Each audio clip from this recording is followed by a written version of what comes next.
Buenos días a todos y bienvenidos a este segundo día de Solasi Casi 21, este año de manera virtual, como pueden observar. Soy Aníbal Lamonte y tengo el privilegio de comoderar esta sesión con mi amigo y mentor, doctor Jorge Velardi, y también con el doctor Matías Speckman como moderador digital. Esta es una sesión muy importante para Solasi.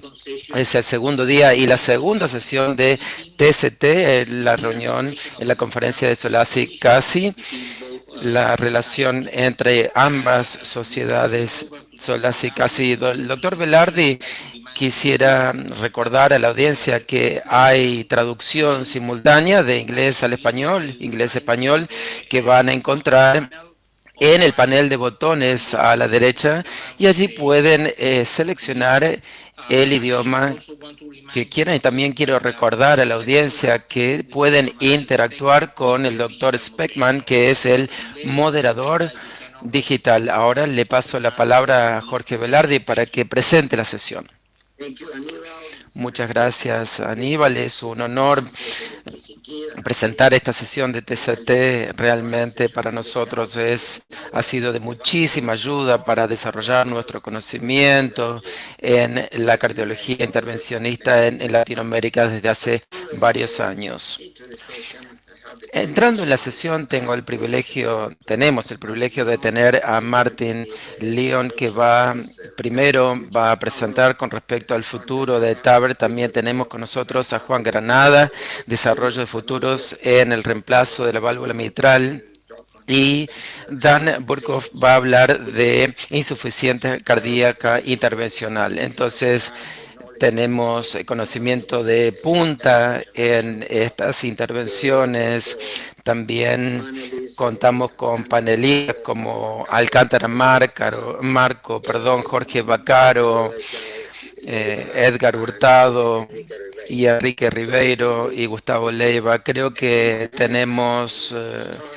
ya estamos listos para comenzar. Martín, ¿por qué no nos das una reseña? Y la reseña va a ser realmente muy interesante con respecto a lo que está la actualidad y el futuro de TAVR. Martín, es un honor tenerte aquí con nosotros. Muchísimas gracias, Jorge. Quiero en primer lugar expresar mi respeto por el respaldo, el apoyo de Solasi. Casi tuve el honor de trabajar con faculties en muchos de los clínicos y operadores durante varias décadas, y realmente tengo excelentes experiencias en colaboración con mis colegas de Solasi casi. Entonces, para nosotros ser parte de esto es realmente un honor, y quiero decir que son tiempos difíciles estos, entonces tenemos que mantenernos unidos y seguir colaborando, y espero que durante estas sesiones, que si bien es virtual, podamos seguir manteniendo esta relación cercana que siempre fue importante en el pasado en TCT, y vamos a tener una reunión mixta, virtual y presencial, y donde vamos a compartir experiencias y mantener justamente esta relación tan importante para nosotros. Entonces, eso a modo de introducción, voy a compartirles algunas ideas y algunas aleatorias sobre Tavern. Me pidieron que hable sobre Tavern y que proyecte un poco lo que se nos viene en el futuro. No me voy a centrar en la tecnología, porque siempre hablamos de la tecnología. Sí, me voy a centrar más en las cuestiones clínicas y algunas direcciones que está tomando el trabajo en los próximos 5 o 10 años, que va a resaltar la importancia de este procedimiento importante. Mis conflictos de interés Y voy a comenzar como siempre lo hago, presentándoles a este colega y amigo Alain Crivier, que trabajé en los años 90 que, para ayudar a desarrollar estas tecnologías. Este fue su primer caso y para mí sigue siendo remarcable. Ya hace casi 20 años de esto. Va a ser el aniversario, 21º aniversario en primavera, en donde se hizo la primera intervención con este paciente con shock cardiogénico, con y había tenido pneumonectomía previa y múltiples comorbilidades, con una estenosis aórtica crítica, con un trombo en el ventrículo izquierdo. Entonces, este caso, realmente, imaginar que se hizo realmente fue increíble. Se hizo sin anestesia general. Y esta imagen es 15 minutos después del primer caso. Entonces, verdaderamente este es el concepto de prueba de concepto, porque demostró que se podía trasplantar una válvula aórtica en un corazón vivo sin abrir el pecho, utilizando una técnica transcatéter. Para mí realmente fue remarcable. Le hablé por teléfono al día siguiente y la pregunta que lo que me dijo es: ¿y ahora qué es lo que se viene? ¿Qué hacemos?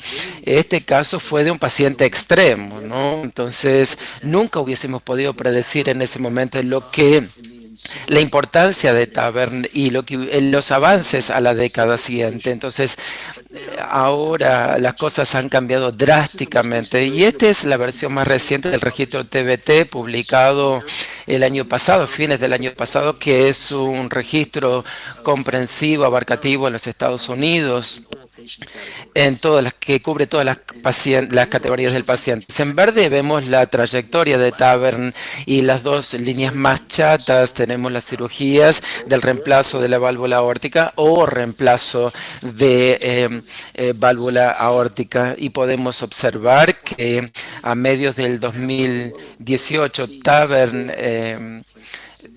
en los Estados Unidos es muy importante, y la proyección es que en el 2021 va a haber 100.000 casos en los Estados Unidos solo, y durante los últimos, este año, 1 millón de casos TAVR vamos a ver realizado. Para mí es sorprendente la cantidad de pacientes que estamos tratando, pacientes de bajo riesgo, pacientes jóvenes, y tenemos como 1/3 de los casos realizados en los Estados Unidos que son de bajos riesgos, y otro tercio riesgo intermedio y otro tercio alto riesgo. Esto se está desplazando a una velocidad increíble, un 20% del año en todo el mundo. Obviamente que depende de los recursos, la disponibilidad, pero ciertamente la magia de Tabren es la capacidad de haber generalizado este procedimiento y que sea seguro, rápido y muchas veces con un enfoque, un abordaje minimalista, y hay como una avalancha de datos clínicos que respaldan su seguridad y eficacia. Entonces, ya mencioné todo lo bueno, pero bueno, no todo es perfecto, eso lo sabemos. Como cualquier tecnología, es una de las fortalezas de Taber, que es que empezamos a ver las cosas que no van tan bien y vemos de qué forma podemos seguir evolucionando y mejorando. Entonces quisiera hablar de algunos de las brechas de evidencias y hacia dónde vamos en el futuro. No sabemos, no conocemos todo en el futuro y vamos a aprender en el futuro. Siempre suscribiendo a la medicina basada en evidencia, por cierto, y allí me quisiera centrar precisamente. Entonces voy a comenzar diciendo que de las cosas que no se conoce es el uso de la protección embólica cerebral para reducir strokes. Todavía no se comprende con claridad en cuanto a una recomendación categórica absoluta. Tiene que hacerse de manera selectiva o sistemática o de ninguna manera. Esto es un resumen de el CEP o la protección embólica cerebral y el dispositivo. Hicimos un estudio aleatorizado y demostramos que tenemos una reducción de un 73% de strokes a las 72 horas, lo que logra una diferencia estadística importante, pero ha habido otros estudios que no han sido tan sorprendentes. Hay más metaanálisis que muestran distintos hallazgos, y esto lo reporta David Cohen, que es un colega nuestro. lo reportó el año pasado en el TCT con un registro largo que utiliza protección cerebral, embólica cerebral, y no se encontraron realmente tanta diferencia en aquellos pacientes con y sin protección embólica. Entonces hay cuestiones en cuanto al stroke y las tasas de stroke fueron muy bajas, pero todavía no responde la pregunta. Si bien ahora tenemos otro estudio muy prometedor que se llama el Protected TAVR con 3.000 pacientes que observa a TAVR sin y con protección embólica cerebral y con una tasa de stroke de 72 horas que se encuentra en el endpoint primario. Entonces, rápidamente vamos a tener respuesta. Y tenemos otro estudio de 5.000 pacientes muy similar que se va a realizar en el Reino Unido sobre el mismo tema. Seguramente vamos a tener respuestas en cuanto a utilizar protección o no embólica cerebral. También tenemos otro tema con respecto a otro fenómeno que se llama el engrosamiento de la válvula y trombosis valvular. Entonces, si observamos a la derecha aquí, vemos que hay un movimiento reducido de la valva, lo vemos en alta resolución en 4 dimensiones, una caracterización que describimos como un engrosamiento hipoatenuado de la valva que reduce el movimiento de la valva. Esto lo vemos en tomografías y ha sido un hallazgo bastante controversial porque tenemos un estudio, un subestudio de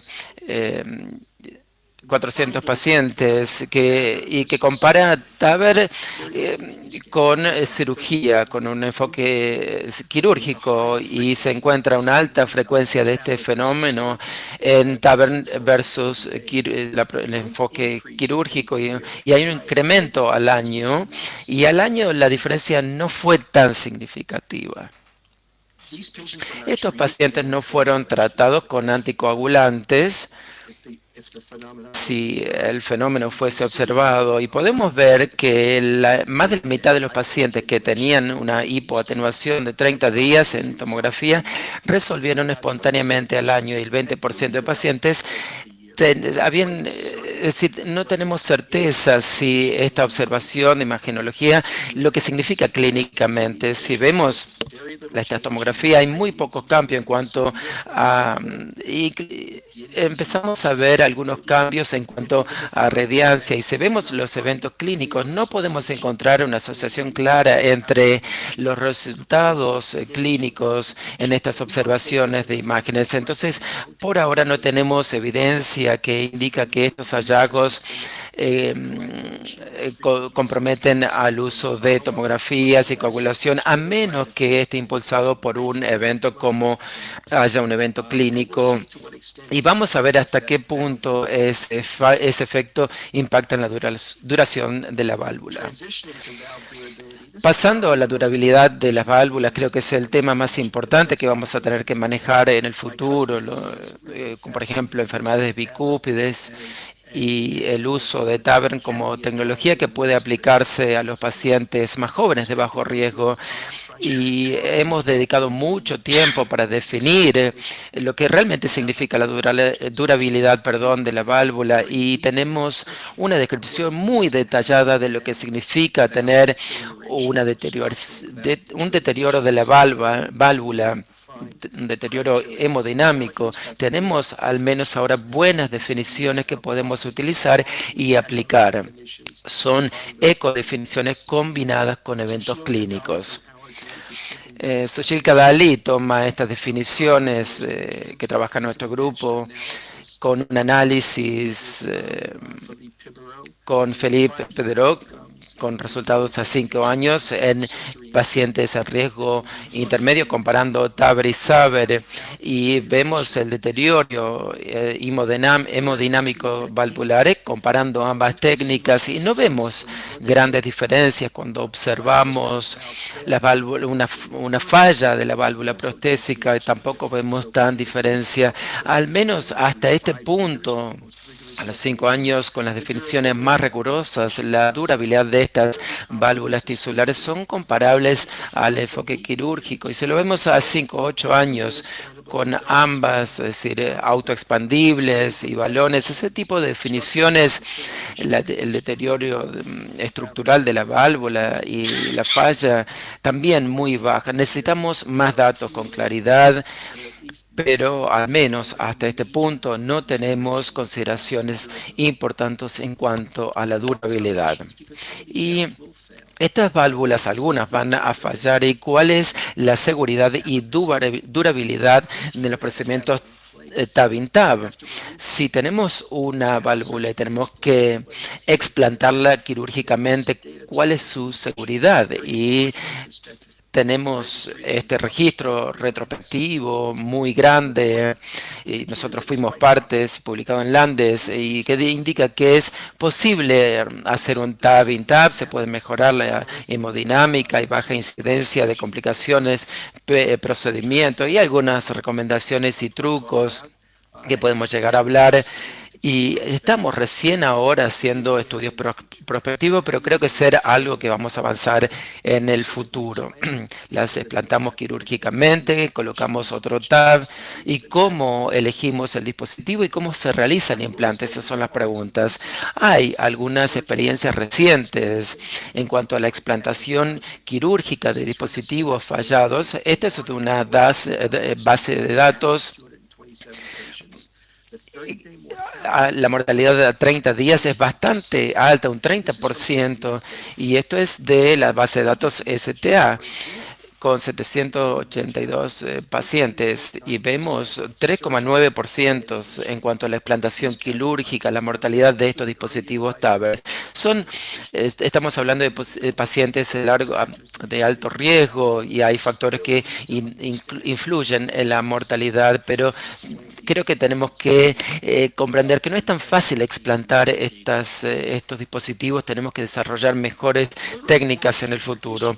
Otra cuestión es cuando tratamos pacientes más jóvenes con TAVR, particularmente si tienen el tema del acceso coronario es importante cuando tienen enfermedades concomitantes principalmente. Hay estamos desarrollando técnicas para poder acceder a las arterias coronarias. Hay distintas formas técnicas de hacerlo, pero no es lo mismo, debo decir, para cada uno de los dispositivos. Y aquí tenemos un estudio interesante que se llama REACCESS, publicado por Barbanti de Italia, reciente, con una gran cantidad de casos y podemos ver los dispositivos autoexpandibles es mucho más fácil, el acceso a las arterias coronarias, un factor de un 20% de la tasa de fracaso con eso necesitamos considerarlo particularmente cuando empezamos a implantar estos dispositivos en pacientes más jóvenes. Otra cuestión con la que estamos tratando, y creo que se ha convertido en un tema muy relevante, cómo interpretamos, la discordancia entre la gradancia y los resultados clínicos y la radiancia hemodinámica. En primer lugar, la radiancia ecodinámica es para diagnosticar la estenosis. Y si comparamos las válvulas nativas estenóticas, esta gradancia hemodinámica, vemos una concordancia. Ahora, si colocamos un dispositivo TAVR y ya no tenemos estenosis, si observamos la gradiente invasiva, la relación no es tan fuerte. De hecho, hay mucha discordancia que puede realmente ser problemática. Entonces, desarrollamos hemodinámica invasiva, que es bastante directa, bastante clara en la estenosis. Entonces, derivamos una gradiente en donde ya no estamos observando presión, sino velocidad de flujo y derivamos lo que nosotros llamamos un pico. Y luego estamos viendo que la velocidad del flujo es importante, es decir, cuán laminar es el flujo, o turbulento es el flujo. Y la eco puede subestimar la gradiente y se puede interpretar como paradójico, lo cual es interesante. Entonces, necesitamos considerar todos estos aspectos cuando hacemos un eco y una gradiente para tomar decisiones clínicas. De hecho, si observamos aquí una elevación, necesitamos observar, por ejemplo, cosas como engrosamiento de valvas, también verificar la gradiente para que se correlacione con la hemodinámica en ese tipo de pacientes. Entonces se decide tratar una válvula o hacer una cirugía para reemplazar la válvula. Esos temas son importantes. Otro tema importante es los nuevos marcapasos. Voy a elevar este tema porque los nuevos marcapasos son los nuevos LBBB. 3.000 pacientes a principio de la serie en la que se asociaron estos médicos para hacerlo, evaluaron todos los nuevos marcapasos y con blocantes, y después del procedimiento la mayoría de los pacientes no mostraron ninguna complicación, pero los resultados clínicos de lo que es el punto de vista de la conducción no son los marcapasos, sino los LBB. Y la frecuencia de mortalidad cardiovascular con hospitalización y bajó por una mínima fracción. Esto, si convertimos en el tiempo la presencia de tener un bloqueo, un LBB, con un cambio significativo en la mortalidad por todas las causas a los 3 años. Así que hay que tener mucho cuidado con esto. Otro tema desconocido con el que todavía peleamos es la farmacoterapia antitrombótica óptima. Puede ser tanto antitrombótica como antiplaquetaria. Y vemos estas publicaciones en el Journal of Medicine. Vemos que la aspirina sola es razonable como, tan razonable como aspirina más clopidogrel a los 3 meses. Y tener una sola terapia antiplaquetaria era favorecedora con respecto a la dual. Muchas personas se preguntaban si los agentes antitrombóticos, especialmente con los nuevos fármacos, habían tenido algún impacto en el ensayo Atlantis. Si vemos, por ejemplo, apixaban, ambos pacientes se les había administrado apixaban sin ninguna indicación de anticoagulantes. Hicimos un formato randomizado, ya sea con un antagonista BK o con una terapia antiplaquetaria, y no mostraron ninguna diferencia, mucha diferencia. Es un estudio robusto donde no vemos mucha diferencia. La única diferencia fue que tenían un subconjunto donde veían la trombosis CT, donde era algo menor que con la terapia antiplaquetaria, pero no hubo realmente diferencias en el resultado clínico. Entonces, no hay una recomendación fija en cuanto a el régimen farmacológico. Las enfermedades concomitantes, ustedes ya están familiarizados con esto. Muchos estudios en el futuro van a mostrar que cómo tratamos a ese en enfermedades concomitantes. Este es un ensayo bastante grande en TAVR, un estudio completo de estudios en TAVR entre el comité organizador con una revascularización completa, la terapia médica en pacientes que tenían una estenosis aguda y una enfermedad concomitante coronaria. Nos ayuda a entender lo agresivo que tenemos que tratar a la enfermedad coronaria concomitante con la estenosis aórtica y a medida que hacemos el procedimiento TAVR. También hicimos otro estudio que se llamaba Watch TAVR, que tenía en cuenta la fibrilación atrial y la estenosis aórtica.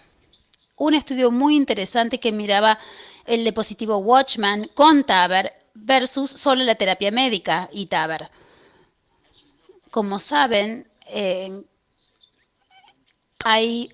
este ha sido realmente un problema para nosotros. La terapia estándar es la cirugía, pero cada vez más y hasta el 70% de los pacientes con la edad de 65 y más con enfermedad culpable de las lesiones de la cúspide.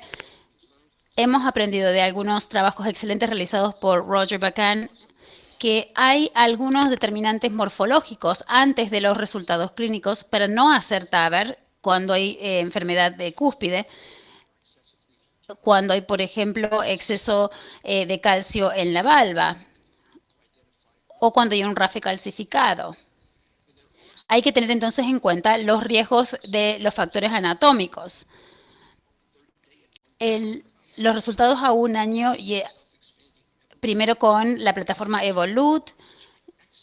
Acá en los resultados que vemos en FOREST, en grupo selecto de bicúspides con bajo riesgo, con excelente hemodinamia y muy poquito regurgitación, algo que nos preocupaba. Y más recientemente, de la serie de Partner, la SAPIEN 3, la válvula SAPIEN 3 con los resultados clínicos después de un año y muy poco en cuanto a la regurgitación. Hay datos que realmente nos alientan en el registro bicúspide a futuro. ¿Cómo manejamos algunas de estas otras categorías de pacientes con estenosis aórtica? Con estenosis aórtica severa, con síntomas y los pacientes con síntomas moderados. Lo llamamos el tratamiento upstream con TAVR. En lo que es pacientes que están en la zona verde con síntomas de EA severos, empezamos a hacer un trabajo nuevo con algunos que tenían un EA severo, pero con pocos síntomas, y otros con más predictores de riesgo y nuevos ensayos clínicos. Lo llamamos el tratamiento upstream de TAVR, algo que no se hizo con cirugía, pero un procedimiento de bajo riesgo como TAVR puede ser interesante, una alternativa interesante para tratar a estas patologías de manera temprana. Estamos explorando distintos ensayos clínicos con esta técnica.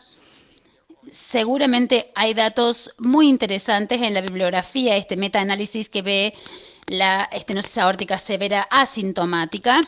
Las cirugías tempranas pueden ser favorables. Estos son 8 estudios. El tratamiento temprano de estos ensayos no randomizados quizás tengan algún beneficio desde el punto de vista de los resultados principales. Diseñamos los estudios en TAVR con más de 800 pacientes.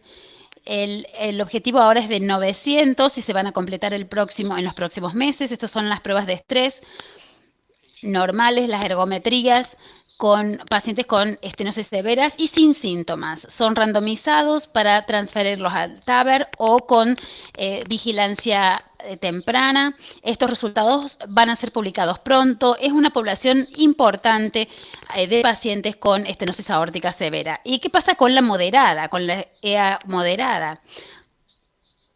Mucho deriva de este estudio de encuestas de ecocardiogramas que muestran que los pacientes con EA moderado tratados tienen la misma mortalidad que aquellos que tienen una estenosis aórtica severa y deben ser tratados de manera más temprana. Tenemos este estudio para tratar a la estenosis moderada de manera temprana, mirando el tratamiento temprano con TAVR, aquí con la terapia sola, y comenzamos un estudio mucho más largo llamado Progress, que vemos a aquellos estenosis aórtica moderada en riesgo que tienen síntomas, fibrilación atrial, el SBI de más de 35, muchos marcadores que están asociados al riesgo que se incrementa en una estenosis aórtica moderada. Habría que tratar estos pacientes de manera temprana antes de esperar a que la enfermedad avance a una estenosis aórtica severa.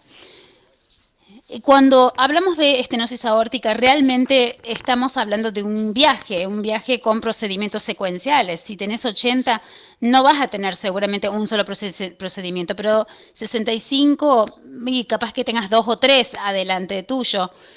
50, quizás 3 o 4, ya sea TAVR, o todo depende de la durabilidad de la válvula y también depende mucho de la edad. A menudo está muy asociado con la expectativa de vida. Algunos temas críticos, problemas críticos clínicos, es la meta, que habría que limitar la cantidad de procedimientos de cirugía abierta en el curso de la vida de un paciente, pero también respetar las preferencias del paciente, porque eso cada vez se está teniendo más en cuenta. Tenemos que diseñar las estrategias TAVR que quizás sean el camino preferido a futuro para los pacientes con estenosis aguda en pacientes más jóvenes. Hay una encuesta que tiene que ser bien integral, no solamente utilizando algunas de las evidencias y tratar de cerrar las brechas que hay en la evidencia. 4 clínicos con buenos datos clínicos, con buena tecnología y de hacer este tipo con un transcatéter menos invasivo, quizás un abordaje minimalista y con una alta temprana de los pacientes, una alta rápida de los pacientes. Y voy a detenerme acá y si alguien tiene alguna pregunta.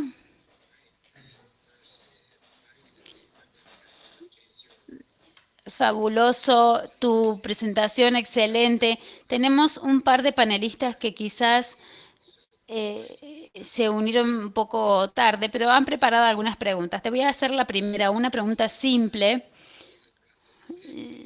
Llegamos a la excelencia, a una meseta de la excelencia. ¿A cuánto estamos de una excelencia, una meseta de excelencia en TAVR? Qué buena pregunta. Tengo que decir que estoy muy orgulloso de la manera en que se desarrolló TAVR, la forma en que se entrenó, el concepto del equipo cardíaco. Si vamos al registro TBT, ya hemos llegado a esa meseta de excelencia.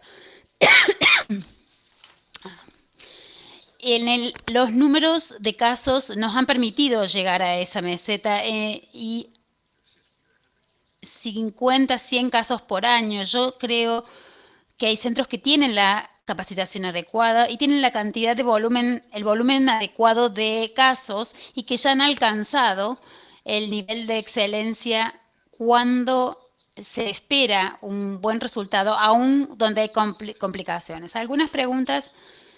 Tengo que elegir un panelista, pero quien abra el micrófono primero, ese va a ser el que haga la pregunta primero.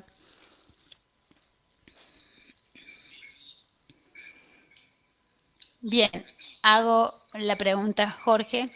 Tengo una pregunta. Un paciente joven, 65. ¿Usted cree que deberíamos usar TAVR en vez de SAVR de cirugía? Es decir, sería primero poner un TAVI en el presente, ¿no? Estamos hablando hoy por hoy. No es una pregunta fácil de responder. Entonces, vos decís, un paciente joven, alguien que tiene un anillo pequeño con las válvulas de balón expandible, un área de valvular óptima. Si hiciera TAVR, debería considerar la válvula que tenga la mejor hemodinamia, que debería ser una superanular, no solo la expandible. Hay un estudio en este momento que se está realizando para poder mirar esto, los expandibles versus los autoexpandibles, pero también agregaste el tema de la edad, que es una persona joven, 65 años, si es un anillo pequeño que enfrenta el sinus, enfrentando el sinus con características anatómicas de ese tipo, yo seguramente favorecería la cirugía. A futuro quizás tengamos distintas válvulas que nos van a permitir alcanzar mejores resultados, pero en una combinación de un anillo pequeño más una persona joven, quizás yo iría más por la cirugía.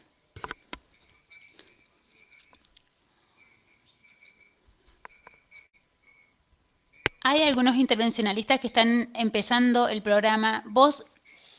Eh,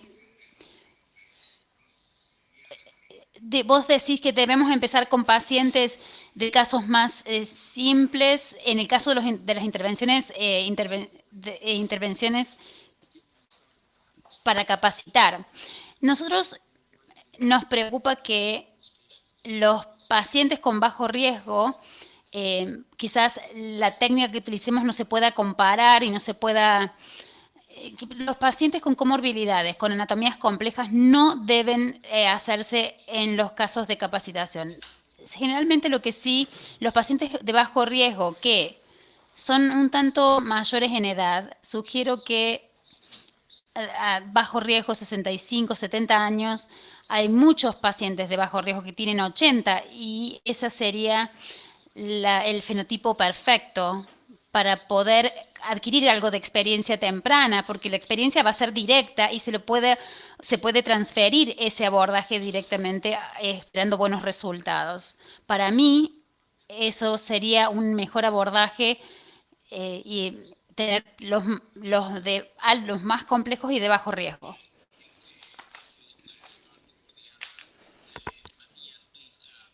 Gracias por esto, Matías. Quisiera seguir adelante con el programa para dejar un poco de tiempo al final para más preguntas, porque tenemos que respetar los tiempos. Me gustaría presentar en este momento al doctor Juan Granada, un amigo también de Solasi y de CASI, y una persona que ha apoyado a nuestras asociaciones, que va a hablar sobre los desarrollos futuros en el reemplazo de válvula mitral transcatéter. Gracias por la invitación y por darnos la oportunidad de ser parte de esta sesión en Solasi. Somos muy amigos y hemos cultivado esta amistad con los años. Podemos colaborar y hemos colaborado en muchos sentidos. Lo que quisiera hacer en esta charla es darles una perspectiva general de la dirección en la que estamos yendo en este campo, en vez de simplemente mostrarles un popurrí de dispositivos y de técnicas. Creo que es importante enfatizar algunas de las oportunidades más importantes y de los desafíos que tenemos en este campo. Estos son mis conflictos de intereses. Yo trabajé en una de las tecnologías hoy que se está desarrollando. Cuando hablamos de la innovación en este campo, una de las primeras cosas que necesitamos hablar es lo que tenemos disponible, dónde están los desafíos y cuáles son las barreras principales para desarrollar estas tecnologías y cuáles van a ser a futuro también. Creo que es muy importante decir que desde el comienzo la intervención mitral comenzó en un campo totalmente diferente comparado con los pacientes con estenosis aórtica severa. La cirugía es la regla estándar en pacientes con un reemplazo mitral sintomático severo. Hay que tener en cuenta las consideraciones anatómicas, la experiencia técnica y muestro porque viene de la clínica Cleveland, donde los pacientes tuvieron una intervención mitral en centros terciarios. Vemos este grupo que incluyó casi 3.000 pacientes. La mayoría de los pacientes habían tenido una reparación de válvula mitral, donde predominantemente eran mujeres y jóvenes de 56 años. Muchas de ellas habían tenido un prolapso posterior y anterior de la válvula mitral. Si vemos del lado del reemplazo, los pacientes son un tanto mayores en edad, alrededor de 75 años, todavía con un estado funcional bueno, con una LVEF buena, y para hacer la selección de reparación versus reemplazo, tuvimos en cuenta la edad y la calcificación de la válvula mitral. La mayoría se inclinó para la preferencia quirúrgica Y si vemos el tipo de pacientes en los que se operaron en estos centros terciarios, los pacientes se veían influidos por la demografía de los demás pacientes. Importante también tenía que ver la experiencia de la gente que trabajaba en el centro. Hay una gran proporción de pacientes de alto riesgo que son de MAR, que han sido tratados, que no tienen un alto nivel de experiencia quirúrgica. Este es otro paper en el cual colaboré con reemplazo mitral severo. Vemos entre el 2000 y el 2008, 74% de los pacientes tenían FMR, 21% DMR.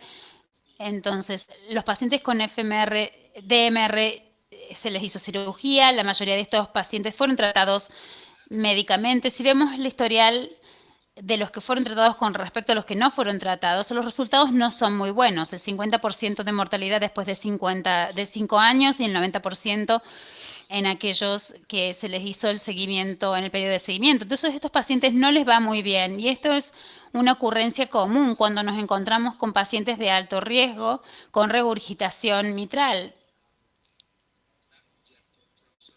y que son candidatos a los procedimientos quirúrgicos. En la población de alto riesgo con MR representan una gran oportunidad para lo que es la innovación basada en catéteres. La presencia de LMR severo más HF es altamente prevalente en los ensayos clínicos en personas más grandes. Las tecnologías basadas en catéter tienen varios resultados procedurales en este tipo de pacientes de alto riesgo. Con las intervenciones de mitroválvulas, los resultados periprocedurales tienen resultados buenos a largo plazo, potencialmente impactando en el sistema de salud también. Este es un paper que es generalmente comparado con la reparación mitrovitral con el reemplazo. Y voy a hablar con respecto a los resultados. Voy a hablar de los resultados a 30 días, donde vemos en este paper la cantidad de complicaciones, el índice de complicaciones en pacientes altamente seleccionados en muy buenos centros clínicos de 35 a 40%. Vemos que algunos de esos resultados no fueron fatales, pero sí, por ejemplo, de hemorragias, lo cual se podía disminuir si usamos catéteres, las tecnologías, la innovación basada en catéteres. Aquí TEARS ha demostrado los resultados beneficiosos en pacientes con COAP, a los que llamamos COAP, elegibles COAP. Lo segundo importante a tener en cuenta es lo que no se ha estudiado en cuanto a la reducción de MR óptima, según las anatomías. Uno de estos ejemplos que vemos todos los días es la calcificación anular mitral, que se extiende hasta la valva, a la fusión comisural con regurgitación, y estos pacientes no son poco frecuentes. Las abnormalidades anatómicas hacen que TEAR sea menos deseable y más contraindicado. El segundo problema es que aprendimos esto de los cirujanos, que los resultados óptimos de resultados clínicos pobres, si vemos la cantidad de datos en cuanto a las reparaciones y de los registros, los resultados óptimos clínicos a largo plazo no son satisfactorios. Y esto es lo más importante a la hora de tratar de usar tecnologías de reparación en anatomías de alto riesgo. En cuanto a las terapias transcatéter, hay que pensar en los resultados clínicos, la población que tengamos de pacientes, pero los desafíos están en cuanto a lo que nos muestran los datos. Hasta ahora, la proposición de valor está aquí. Es hacer más fácil el implante, un diagnóstico a etiología, menos recurrencia del MR con el tiempo y si vamos a poder alcanzar el mismo nivel de éxito técnico y también los mismos perfiles de seguridad en estos procedimientos mínimamente invasivos que están implementados a la fecha.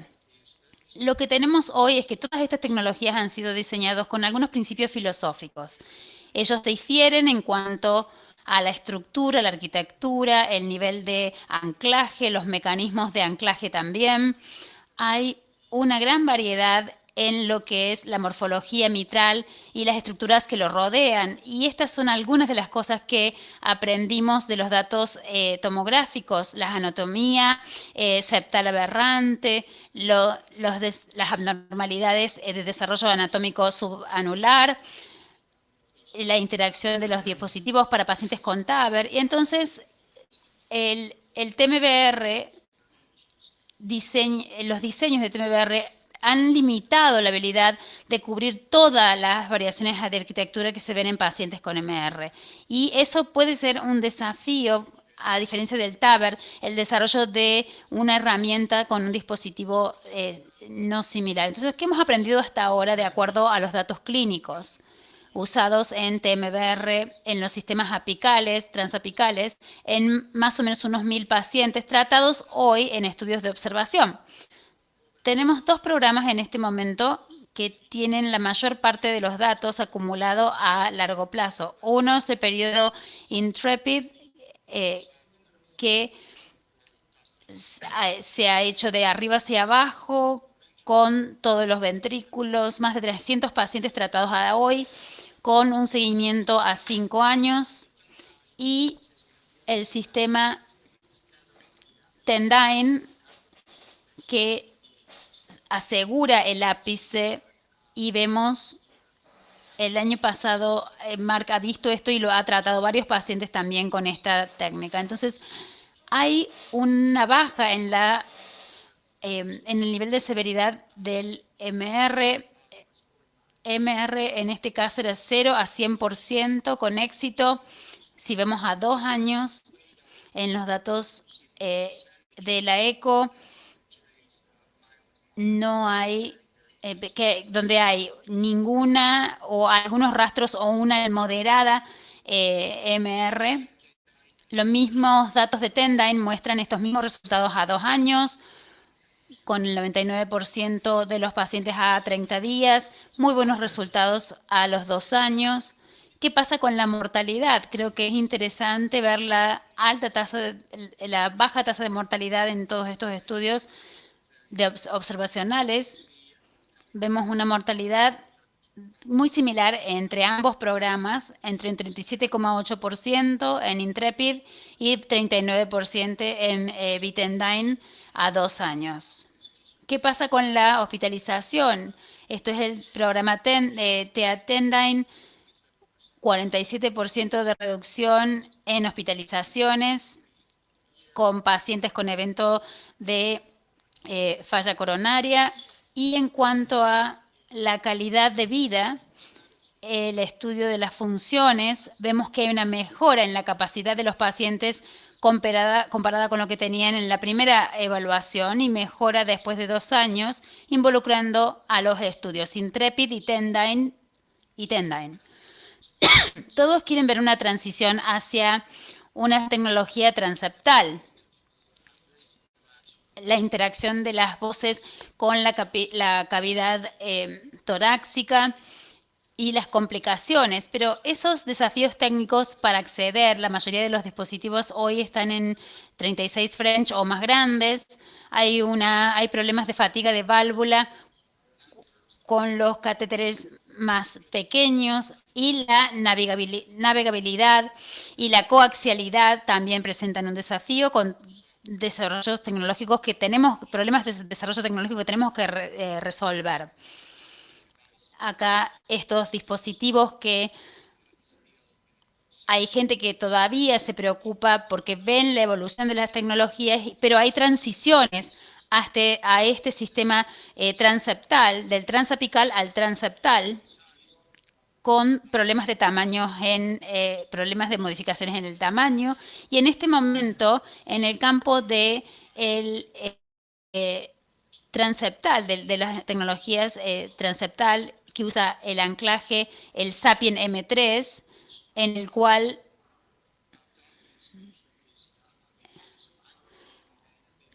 hay válvulas que se ponen dentro de los ánulos, de los anillos. Han alcanzado la visibilidad como prueba de concepto con muy buenos resultados a 30 días, datos a 30 días y a corto plazo. Y los resultados nos dan una oportunidad que nos entusiasma por el tamaño para accederlo más rápidamente. También el sistema transapical, ahora moviéndonos hacia la pared transeptal, la mitad de estas intervenciones se hicieron con ambos sistemas y ahora se pueden ver de manera de reproducirlas, se puede utilizar en más de una docena de pacientes con muy buenos resultados clínicos, y este es el ejemplo de uno de los implantes en donde el dispositivo va de arriba hacia abajo con muy buenos resultados técnicos y clínicos, con un abordaje mínimo. Este con Cefea, EFS, incluyendo los centros canadienses, con el implante de un dispositivo completamente transeptal, sin necesidad de patients as well. The study is going to start later this month. So the future of the TMVR field, I guess everybody agrees that the final goal is to achieve a transeptal TMVR delivery. But in order to be able to achieve this, I really see multiple, or at least 4 requirements need to be fulfilled. First, we need to adapt the design to fit multiple anatomical variations, try to cover as many architectures as we possibly can with a single device. The device has to perform in real-world anatomy, especially in patients with MAC, being able to pack large sizes in small catheters, which is more a technical problem than a clinical problem.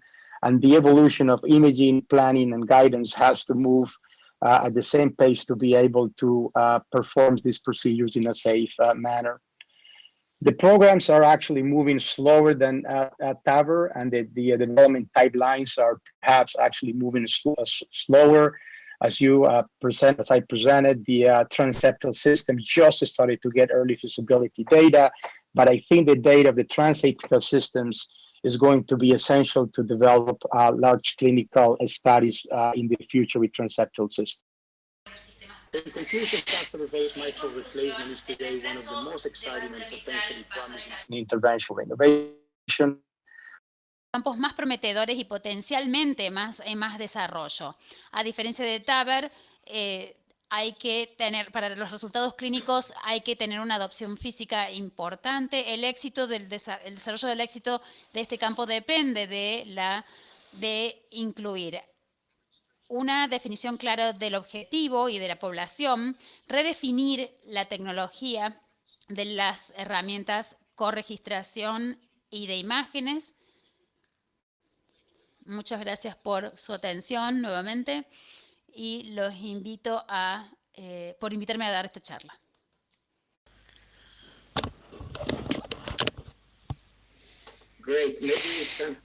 Algunas preguntas tal vez de los panelistas y luego nos queda todavía tiempo para la próxima presentación. Soy Enrique Rivero de Brasil. Muchas gracias por la invitación. Realmente es muy interesante escuchar a Marty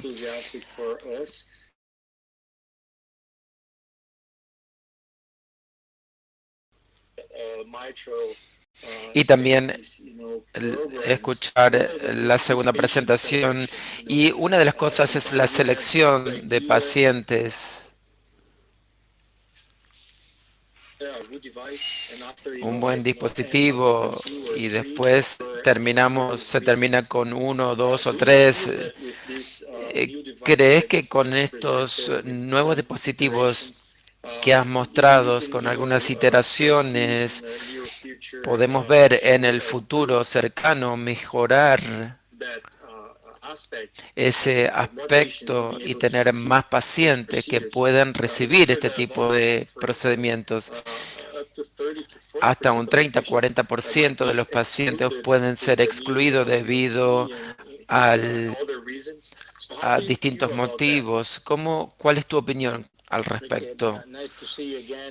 Es bueno verte nuevamente y, como dije antes, uno de los grandes temas que tenemos hoy tiene que ver con el mismatch entre la arquitectura y los hallazgos anatómicos y los diseños de las válvulas y requerimientos, especialmente cuando se resume al potencial de la obstrucción del ventrículo izquierdo, ventricular izquierda.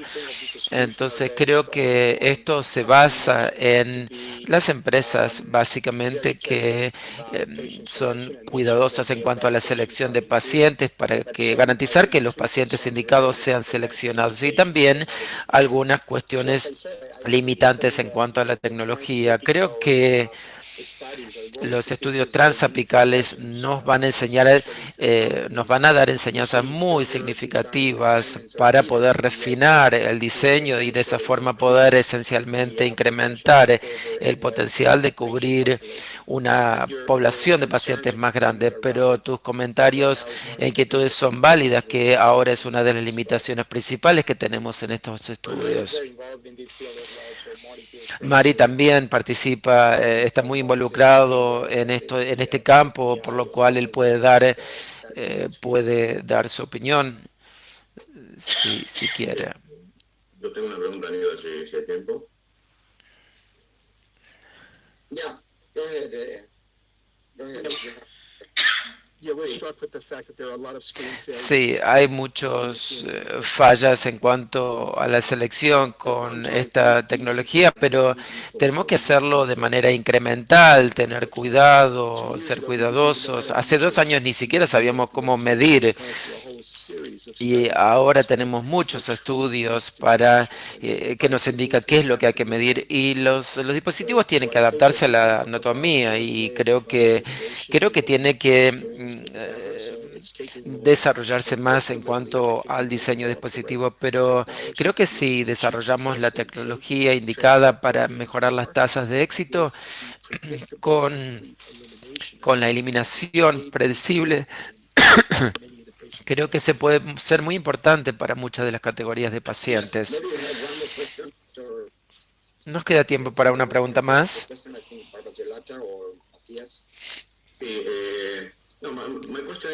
La pregunta, tenemos una diferencia en cuanto a Mitra y Coaps. Mitra muestra pacientes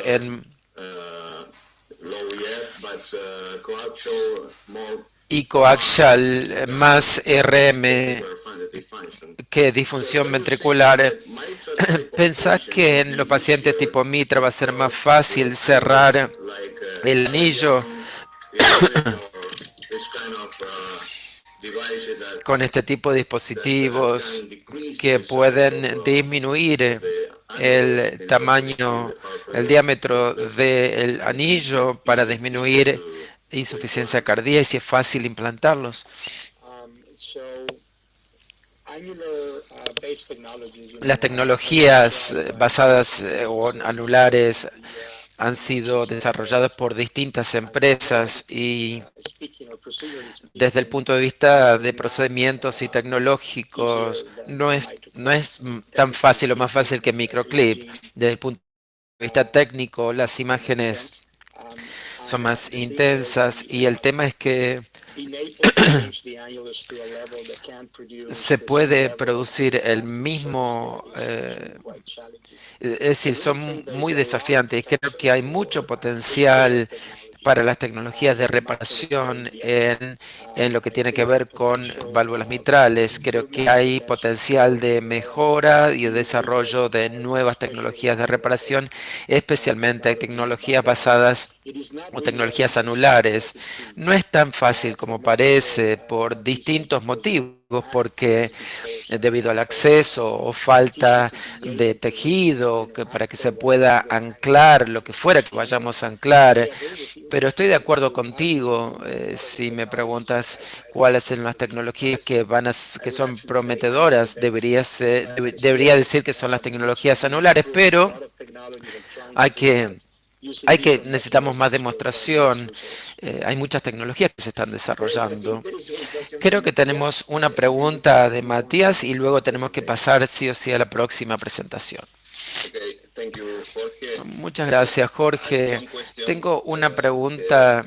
The question is, what is the principal ¿Cuál es la barrera principal not go as fast para in the no startup ir field with the develop of this lo más rápido posible en cuanto al desarrollo de este dispositivo? ¿Es el diámetro de French o la anatomía, la situación de la pandemia? as Juan said, Como dice Juan, la velocidad del desarrollo de tecnologías es más lenta con respecto a los dispositivos Tablet. Esa es mi pregunta. No sé, Marty, si querés, vos puedes responder eso porque está más vinculado al diseño y rediseño. Una pregunta muy interesante y no es en sí. Se invirtieron más de 2.000 millones de dólares en estas tecnologías. Creo que no estamos hablando de una sola enfermedad, son múltiples enfermedades con distintas variaciones. Entonces, no estamos ante una entidad morfológica particularmente en RM secundaria, con muchas enfermedades de miocardio, consideraciones anatómicas como MAC, que son muy problemáticas. Y es decir, es un substrato anatómico muy distinto. La complejidad de las enfermedades contribuye a que haya avances más rápidos. Eso es por una parte. Y después, inicialmente se pensó en que se podía aplicar la técnica transapical y lograr resultados seguros y durables, y realmente resultó ser más difícil de lo que pensamos, porque a veces tenemos ventrículos muy delgados, disfuncionales, y no siempre tenemos el acceso ideal. Transeptal significa una miniaturización, complejidad en cuanto al rediseño, y estamos hablando de un sistema de anclaje que de manera predecible nos permita desplegarlo en una posición adecuada. Es decir, hay muchos desafíos anatómicos y técnicos que hace que nos estemos demorando. Creo que vamos a llegar, estamos mucho más cerca que antes, estamos en un punto de inflexión y que tenemos más estudios clínicos, y en los próximos 3, 4 años creo que vamos a tener un desarrollo mucho más rápido en lo que tiene que ver con válvulas mitrales. Por cuestiones de tiempo, muchas gracias por las preguntas, las respuestas. Debemos continuar a la otra presentación del doctor Dan Berkoff sobre insuficiencia cardíaca intervencionista. Muchísimas gracias por estar con nosotros, por acompañarnos. Muchas gracias, Jorge, y gracias por la invitación a participar en este simposio. Es la primera vez que participo en este foro y les voy a hablar sobre un tema muy complejo sobre insuficiencia cardíaca intervencionistas. Aquí tengo mi conflicto de interés. Como campo de estudio, la insuficiencia cardíaca intervencionista es el desarrollo e investigación de procedimientos y dispositivos implantables utilizados para el diagnóstico, monitoreo y tratamiento de pacientes con todo tipo de insuficiencias cardíacas agudas o shock cardiogénicos y, por supuesto, la insuficiencia cardíaca crónica. A diferencia de la situación en las enfermedades estructurales, tenemos un solo target. Cuando hablamos de insuficiencia cardíaca, hay muchos targets distintos. Por ese motivo es relevante comprender que lo que nos referimos como el ciclo vicioso de insuficiencia cardíaca, y donde tenemos distintas terapéuticas dentro de los paradigmas terapéuticos. Entonces, hacemos una revisión rápida. Es con pérdida de miocito o debilidad, en donde reduce la función de la bomba, y luego tenemos una disminución de CO y BP, de estos mecanismos que están implicados en los sistemas de descansos renales, las elevaciones del estrés en las paredes del miocardio. Es decir, todo eso influye en la elevación de hormonas, la elevación de ANP y BNP y también la respuesta inflamatoria sistémica. A corto plazo, este mecanismo incrementa la tasa, el ritmo cardíaco, y restituyen el CO y BP, es decir, la presión sanguínea, y a corto plazo esto puede ser adaptativo. Sin embargo, cuando este mecanismo de feedback fracasa para normalizar la salida y estos sistemas persisten, eso resulta en un remodelado que implica una hipertrofia de los músculos, dilatación de las cámaras, disincronía, arritmias, la respuesta inflamatoria, y esto conduce a la apoptosis y pérdida de miocitos, y estas dos cosas combinadas contribuyen a este ciclo o círculo vicioso que impulsa a la debilitación del corazón. Entonces, este es el ciclo vicioso que conduce a la insuficiencia cardíaca. De la base fisiológica, lo que ocurre es que tenemos una reducción aguda y que reduce una activación aguda para restaurar el flujo sanguíneo, y cuando esto falla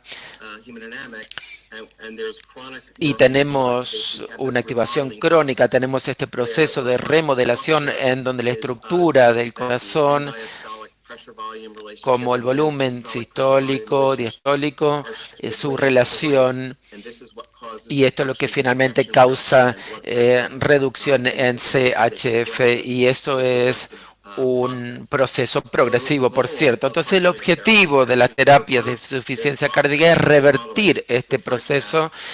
Lo llamamos remodelado reverso, en donde remodelamos el corazón, revertimos estos procesos de tal forma que el corazón llegue a tener una estructura y una función más normal. Y de hecho, lo que podemos observar es que si vimos los distintos targets que han sido exitosos, por ejemplo, diuréticos, SGLT2 y retención de agua, tenemos ACI, que tiene que ver con el sistema de activación, los B bloqueadores, y también tenemos el ALDO bloqueador. Y también tenemos los inhibidores de neprilisina que abordan el ANP y el BNP. Y más recientemente también tenemos activadores miofilamento que incrementa la fortaleza del miocardio. Y lo que hemos aprendido a partir de las terapéuticas es que las terapias médicas reducen el tamaño del ventrículo izquierdo y generalmente están asociadas con resultados mejorados, específicamente en este caso mortalidad, y no solamente mortalidad, sino también la reducción en cuanto a la hospitalización de insuficiencia cardíaca. Entonces, siguiendo, a pesar del éxito de los fármacos y las drogas, sigue habiendo alta mortalidad y morbilidad, y los dispositivos se han desarrollado, se están desarrollando para intentar hacer lo mismo, es decir, remodelar a este corazón e interrumpir este sistema de feedback que termina en una remodelación progresiva. Por ejemplo, tenemos dispositivos de ventrículo izquierdo que toman el trabajo reemplazan el trabajo de CO y BP. Tenemos muchas investigaciones, dispositivos que abordan la perfusión renal. También tenemos denervación renal, que tiene que ver con la hiperfusión y la activación simpatética. Y también tenemos IASD, que abordan el afterload y el preload. Y también tenemos otros dispositivos, como por ejemplo el reemplazo de la válvula mitral, y también tenemos distintos programas de válvulas tricúspides y CRT que abordan justamente las arritmias, como por ejemplo ISD, y otros dispositivos para abordar directamente este tema de la remodelación. Y otras terapias que observan directamente mejorar la contractibilidad del miocardio, como por ejemplo terapias con células y genes. Y finalmente, tenemos dispositivos de estimulación baroreceptoras que tienen que ver con la activación simpatética. Y si observamos entonces a la insuficiencia cardíaca intervencionista, tenemos distintos tipos de dispositivos que monitorean ya sea el estado invasivo o no invasivo, que ayudan a optimizar las terapeutas médicas. También tenemos una insuficiencia cardíaca descompensada aguda, distintos dispositivos de inervación renal, tenemos shunts interauriculares y tenemos también estructurales, dispositivos estructurales como por ejemplo aórticos tricúspides, como ya escuchamos. Y ya tenemos distintos dispositivos aprobados por parte de FDA y tenemos otros dispositivos ya disponibles por fuera de los Estados Unidos, pero hay distintas cuestiones que tienen que ver con la adopción de estos dispositivos. Sin embargo, esto sigue siendo un área de muchísima investigación y desarrollo. Quisiera resaltar un par de cosas, tres clases de dispositivos, como por ejemplo insuficiencia cardíaca descompensada aguda, shunts interauriculares, este tipo de clases que abordan esta suerte de cascada de la insuficiencia cardíaca. El primero es la insuficiencia cardíaca descompensada. Hay 7 tipos de dispositivos que se están siendo investigados que mejoran la perfusión renal para tratar abordar este tema y se llaman DRIPs, es decir, clasifican a estos 7 clases de dispositivos como dilatadores, dispositivos que dilatan para tratar de reducir la presión. Tenemos los removedores, son dispositivos que remueven el fluido del cuerpo directamente, inótropos que incrementan la contractibilidad del corazón para mejorar la perfusión. También intersticiales son dispositivos que trabajan en el drenaje linfático. Tenemos los pushers o empujadores, son dispositivos que incrementan la presión del riñón para mejorar y tenemos también los pullers o los que retraen y para mejorar la perfusión, y los selectivos, que son dispositivos que administran drogas a las arterias venales y a la dilatación renal y mejoran la perfusión renal. Entonces, para resaltar algunos de estos dispositivos y conceptos que están siendo desarrollados, este es un concepto de la denervación de nervio esplanítico, que vemos el volumen de la circulación y en donde se puede construir, y tenemos un concepto de utilizar una ablación del GSN para reducir las presiones y dilatar la capacidad de las venas para así incrementar su capacidad. Y aquí en la parte inferior vemos a nivel pulmonar antes del dispositivo, en donde tenemos la presión pulmonar y luego durante el ejercicio Después de la ablación, vemos que tenemos unos 10 milímetros aproximadamente de disminución de la presión, no solamente en descanso, sino también durante ejercicio. Aquí vemos la observación a 12 meses, mejoras, por parte de los pacientes y también mejora en la calidad de vida. Aquí vemos a la izquierda los pushers. Estos son distintas bombas que se ponen percutáneamente, que bombean desde la torácica a la aorta con la intención de aumentar la presión renal, la arteria renal con GFR. Estos son los pullers. Reducen la presión en la vena renal para aumentar el gradiente y mejorar la perfusión renal con más efectividad. Aquí vemos lo que resulta de la descompresión de la válvula torácica en la región con un ducto torácico entrando en la vena.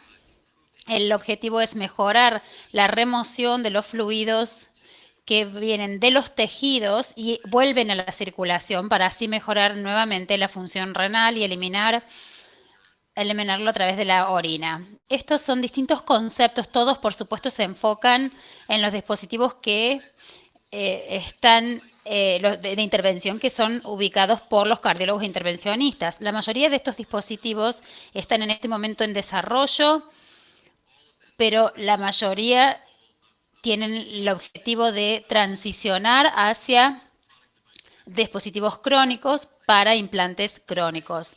En el caso de los shunts interauriculares han recibido mucha atención últimamente y la idea es que son un hallazgo patofisiológico común en la mayoría de los HF crónicos que aumentan drásticamente el PCW, la presión cardíaca, durante el ejercicio. En pacientes con una insuficiencia cardíaca, la presión sube rápidamente. Este es después de 1 minuto de ejercicio físico. La presión sube en mercurio. Acá vemos lo que suben en el pico del ejercicio y durante la recuperación. Esta activación del simpático durante el ejercicio realmente contribuye grandemente a estos síntomas en el paciente. En negro vemos en control los pacientes sin insuficiencia cardíaca. Como vemos, hay muy poco cambio en la presión cardíaca en una corte que responde al ejercicio. Aquí estos son los shunts interauriculares y el concepto avanzó aún más al principio del 2010, donde el shunt interauricular reducía la presión durante el ejercicio, mirando los datos de cuál sería el efecto de usar simulaciones cardiovasculares, cuál sería el efecto de ambos, tanto de la presión del wedge y del shunt, con shunt y sin shunt. Entonces, en el diámetro vemos como la función, este muestra la presión en la aurícula izquierda y en la aurícula derecha y la simulación de un paciente durante el ejercicio. Como vemos, a medida que aumentamos el diámetro del shunt, la presión baja y el CVP baja muy poquito, sube un poquito, pero el diámetro de 8 milímetros, ahí es donde se alcanza casi la máxima cantidad de reducción en el gradiente entre el izquierdo y el derecho, la aurícula izquierda y derecha. Como resultado de esto, hay varios dispositivos que se han desarrollado. Estos son 4 de los actuales que tenemos a disposición. 3 de ellos dejan el dispositivo dentro del organismo y esta es una técnica de ablación o de corte, de incisión, para crear una comunicación durable entre la aurícula derecha e izquierda y entre el septo interauricular. Entonces, acá vemos los efectos del estudio Corbia, que reduce la Corbia, perdón. Esto es un estudio doble ciego, placebo, procedimiento shunt, doble ciego, en pacientes en control. No hay diferencia en la presión cardíaca, mientras que en IASD los pacientes que tenían entre 3 y 4 milímetros de reducción a cada nivel de presión que se ejercía. En este momento es el nivel de evidencia que tenemos para este dispositivo. El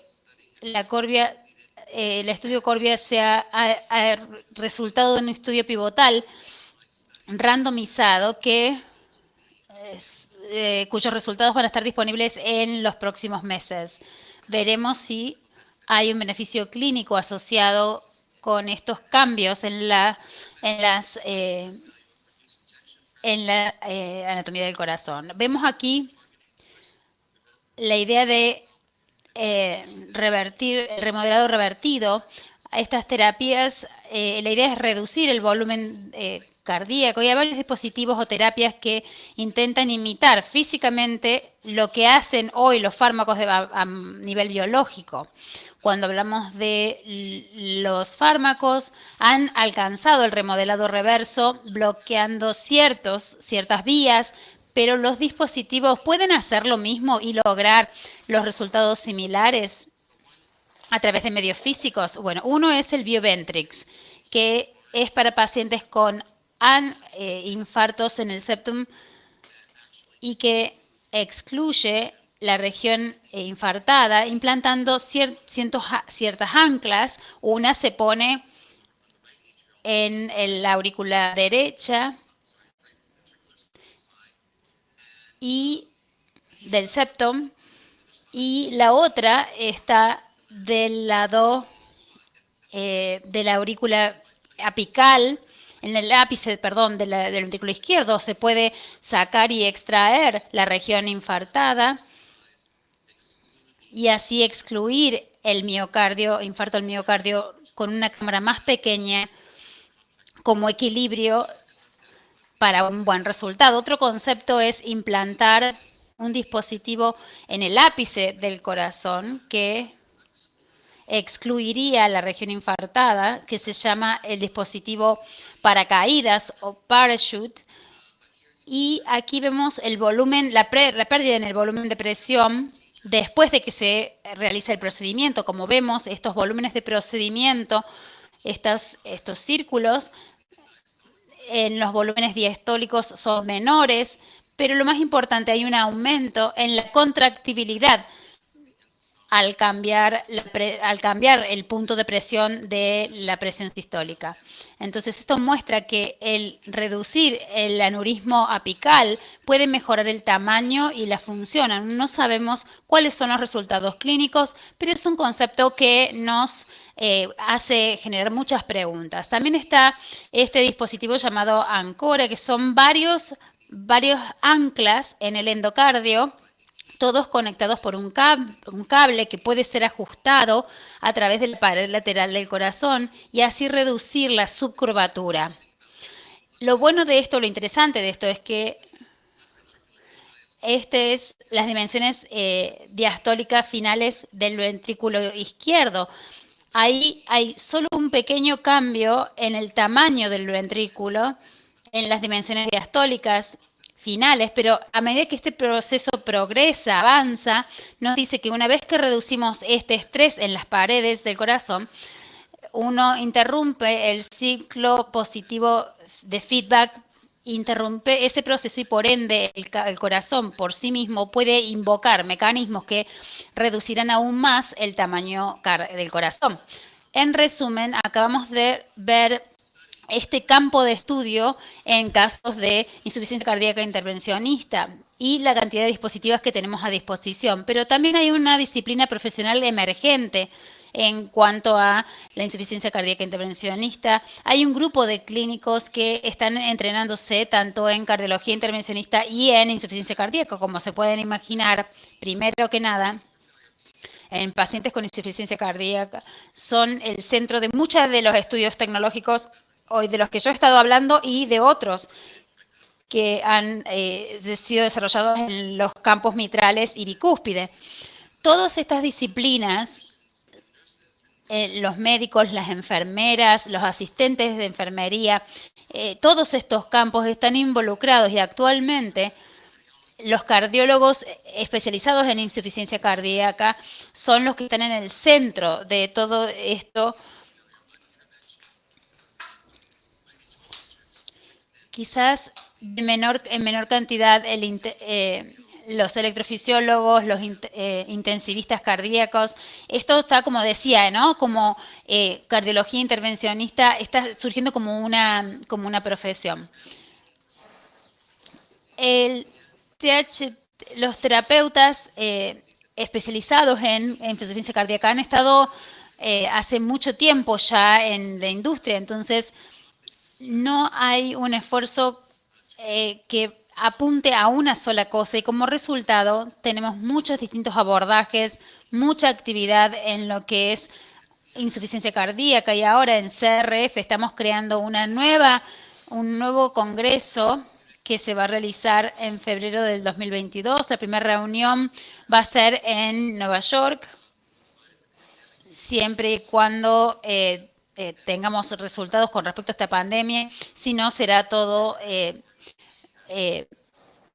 transmitido desde el Marquis de Nueva York. Muchísimas gracias por su tiempo y voy a detenerme acá. Muchas gracias, Daniel. Tenemos tiempo para 2 preguntas cortas y 2 respuestas cortas, porque después el doctor Velardi, doctor Leiva, doctor Hurtado, si ustedes quieren hacer sus preguntas, ustedes no han participado. Sí, tengo una pregunta para el doctor León. León, ¿qué pasa con el problema de los leaks en los TBR? En los TAVR. La verdad es que el tema de los leaks es algo que nos preocupa mucho, ya sea en lo puede ser en una estenosis aórtica severa o leve, se puede dar estas leaks, pero hemos evolucionado tanto y los dispositivos, las nuevas generaciones, para lo que son leaks severas o moderadas, en algunos casos, hemos visto que incluso el PBL moderado ha sido abordado por modificaciones de dispositivos, una variedad de cosas que han modificado estos dispositivos de nueva generación. Pero sí, los leaks han sido una preocupación en la mayoría de los sistemas, incluso en la enfermedad bicúspide, con la calcificación, donde hay una calcificación severa y muy excéntrica. Hay muchos estudios realizados en cuanto a la severidad de los leaks para válvulas, las válvulas tricúspide, bicúspide. Para mí es mucho más un problema que tiene que ver con el pasado que con problemas del presente o del futuro. Doctor Hurtado, su última pregunta corta, por favor, gracias. Quizás, ¿cómo ve el futuro de la terapia arterial en pacientes? Perdón, ¿a quién le haces la pregunta? No sabemos. ¿A quién le estás preguntando?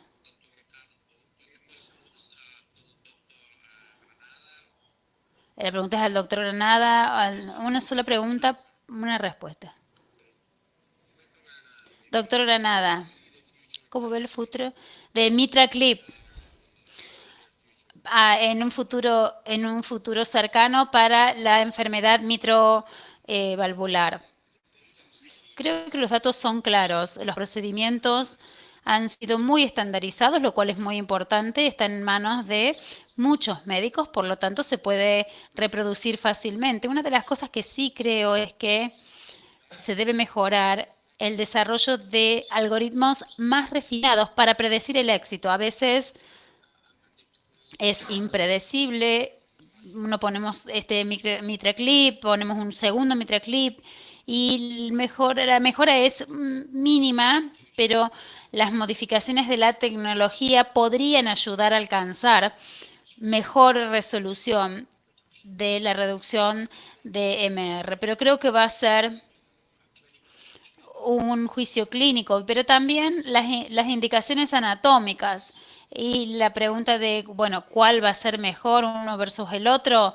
La verdad es que el tiempo nos lo dirá y no tenemos los datos hoy para resolver estas cuestiones. Creo que en el presente es una tecnología sólida con indicadores sólidos.